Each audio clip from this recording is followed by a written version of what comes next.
Swi tikomba ingaku lembe ra 2023 ri ta nandzika exigazeni.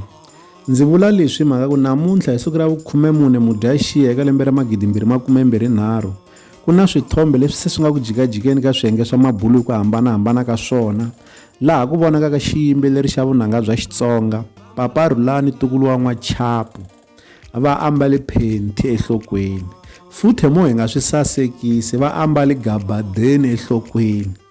Leswi swi nga siya vaseketeri na valandzeri va xiyimbeleri xa vunanga bya Xitsonga Papa Rhulani Tukulu wa N'wachapu va ha hlamarile xikan'we na minijere ya vona Philani.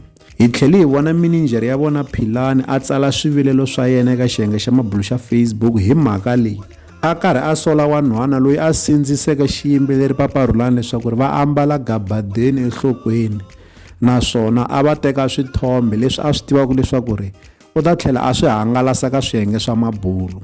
Se tiko namuntlha ri lo njengenjenge, tiko namuntlha ri lo hu hi timhaka ta xiyimbeleri Papa Rhulani ku va ambali gabadeni enhlokweni.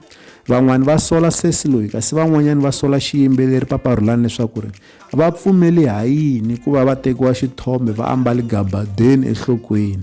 Xana n'wina mi ri yini ke? Leswi hi ta avelana na n'wina eka Dilolostro YouTube channel. Loko mi nga se subscribe eka channel ya hina hi kombela nseketelo wa n'wina. Eka n'wina mi nga subscribe hi ri xandla ehenhla ka xin'wana xandla. Nseketelo wa n'wina hi wu khensa hi tlhela hi vuyelela. La ka Dilolostro YouTube channel hi le xigodini. Leyi i channel ya n'wina ya ka Gasa. Dilolostro. Ndambavisa malo.